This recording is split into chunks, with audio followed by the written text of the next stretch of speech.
Şimdi bu maaşın mecburen yattığı yerler oluyor. Devlet parayı takip edebilmek için maaşları bankalardan yatırttırıyor. Yani kayıp para olmasın diye. Böyle olunca da faiz bankalarına bulaşıyor para. Faiz bankalarında da promosyon. Promosyon tanıtım demek. Promosyon amaçlı verilen bazı paylar var. O bankalar maaşınızı bizden çekerseniz size promosyon vereceğiz deyip, hatta bunun ihalesi bile oluyormuş herhalde. Maaşları kendilerinden yatırılmasını isteniyor. Bize de bazı mesajlar geliyor arkadaşlardan. Acaba bu promosyon parası ne yapılması lazım? Birçoğu biliyor yani. Yani kullanmanın, şahsa kullanmanın uygun olmadığını birçoğu arkadaş biliyor. Şeyleri de soruyorlar. Uygunluğu nedir? Nereye kullanılması lazımdır? Bir de o banka kartlarında da böyle puanlar yatıyor ya. Bir de o meseleyi soruyorlar. Bu iki meseleyi isterseniz ufak bir bakalım. Promosyon yani tanıtım. Az önce dediğimiz gibi kayıp para olmasın devlet içerisinde diye maaşlar bankalardan yatırtılıyor. Ama faiz bankaları maaşlarınızı bizden yatırın diye tanıtım bedeli olarak promosyonlar veriyorlar. Yani yılda bir kez herhalde şu kadar maaşım varsa şu kadarını da biz size hediye ediyoruz tanıtım bedeli olarak diyorlar. Tabii babasının hayrına hediye etmiyor. Neden o parayı onlardan istiyor? Ya para işlenecektir. Yanılmıyorsam maaşın en az 3 gün önceden bankaya yatırılması gerekiyor. 3 günlük bir işlenme payı oluyor. Ya da kendi iş hacmini arttıracaktır. Öyle olunca da Merkez Bankası'yla da muhataplığı artıyor. Yani benim bu kadar parayı rezerve etme hakkım var. Bundan dolayı da o maaşlar bizden yatsın istiyorlar. Şimdi o gelen promosyonlar bankanın faizden kazandığı para oluyor. O yüzden kimileri buna direkt faiz diyor, kimileri de faizin yanında büyümüş çocuğu olur diyor. Böyle olduğundan dolayı bu banka tanıtım hediyesi olarak verilen promosyonlar aslında bir faiz ürünü oluyor. Ekser kazancı faiz olan bankanın ekser kazancı faizle olan tanıtım hediyesini, promosyonunu kullanmak uygun olmuyor. Peki bunu kullanmak uygun değilse bankaya mı bırakalım? Hayır. Bankaya bırakırsan da bu sefer bu sisteme katkıda bulunmuş gibi oluyorsun. O yüzden ne yapmak lazım? Bu malı tasadduk etmek lazım. Bankanın kişiye verdiği promosyonu kullanmak uygun değildir. O parayı bankada tutmak, bırakmak da uygun değildir. O parayı kişi alacaktır ve tasadduk edecektir. Zira İbn Abidin şöyle demektedir. Haramdan gelen paranın yolu tasadduk etmektir diye buyurmuş İbn Abidin. Evet. Nerelere tasadduk edelim? Şimdi kişi o promosyonu mükellef olduğu yerlere, yani bakmakla mesul olduğu kişilere kullanamaz. Mesela mahkeme kararı çıktı, bir ayrılık oldu. Hanımına çocuğuna bakmakla mükellefsin ya, sana menfaati olacak. Sen menfaati olan yere o parayı kullanamazsın. Öz ailen var, çocuğun var, kendi hanımın var. Onlara bakmakla mükellef misin? Mükellefsin. Mükellef olduğundan o parayı kullanırsan sana menfaati olacağından oraya kullanamazsın. Ama mesela kardeşin var, durumu da iyi değil ama bakmakla mükellef değilsin. Ona verebilir misin?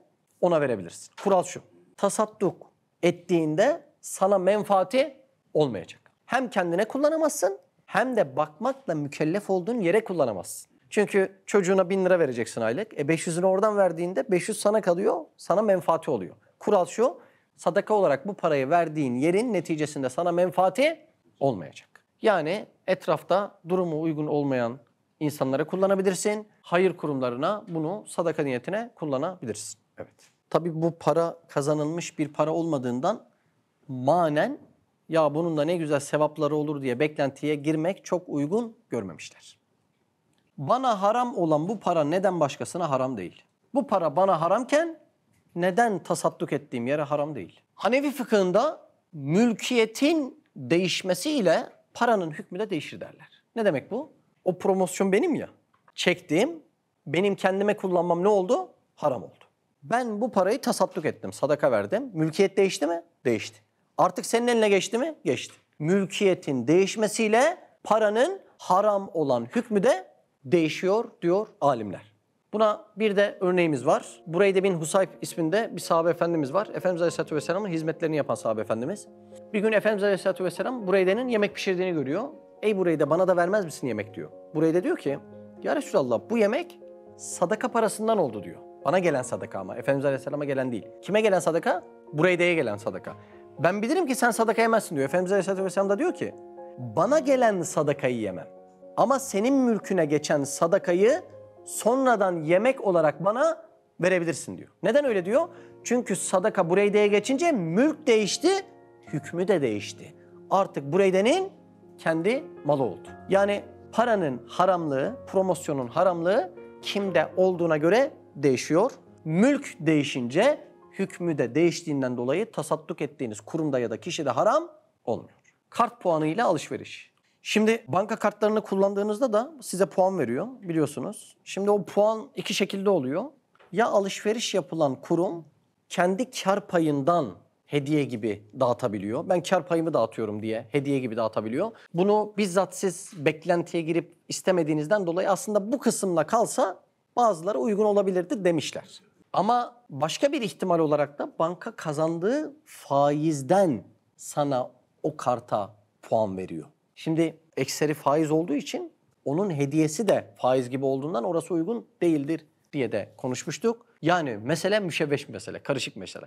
Biraz detayına indiğinde ondan mı, şundan mı, bundan mı diye tam tahmin edemiyorsun. Bir de ben bir yerden çok alışveriş yaptım. O da böyle çekilişle benim hiçbir dehlim olmadan hediye verdi. Hadi bu hediye belki alınabilir.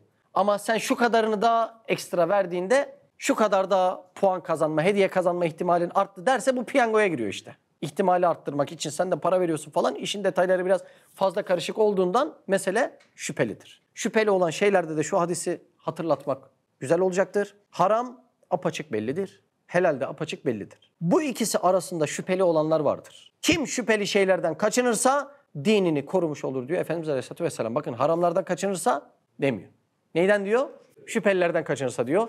Yani bu da biraz şüpheli bir mesele olduğundan dolayı buradan gelen parayı da tasadduk etmeyi öneriyoruz kurumlara ya da etrafımızda ihtiyacı olan insanlara. Bir ufak alt başlıkta şu soruyu da soralım. Birisinin faizde parası birikti, parasının üstüne para kattı. Daha sonra da tövbe etti, ben faiz parasını yemek istemiyorum dedi. Bu kişi ne yapacaktır? Mesela birisinin faizde 1 milyonu var. Faizdeyken büyüdü 1.2 milyon oldu. O arada tövbe etti, ben faizli parayı yemek istemiyorum dedi. Burada da yapması gereken faizli olan kısmı elden çıkarmasıdır. Çıkardığı parayı da vermeye ulaştırıyor. Evet. O elden çıkardığını da ya hayır kurumlarına ya da yine ihtiyacı olanlara verebilir. Bitirebiliriz. Siz de Hayalhanem İstanbul ve diğer tüm projelerimize destek olmak için buradaki linke tıklayarak online bağışta bulunabilir veya aşağıdaki iletişim numaralarından bizlere ulaşabilirsiniz. Gezegenler bile bir aradayken, tek olduğunu düşünüyorsan koskoca evrende, bu kanal tam sana göre.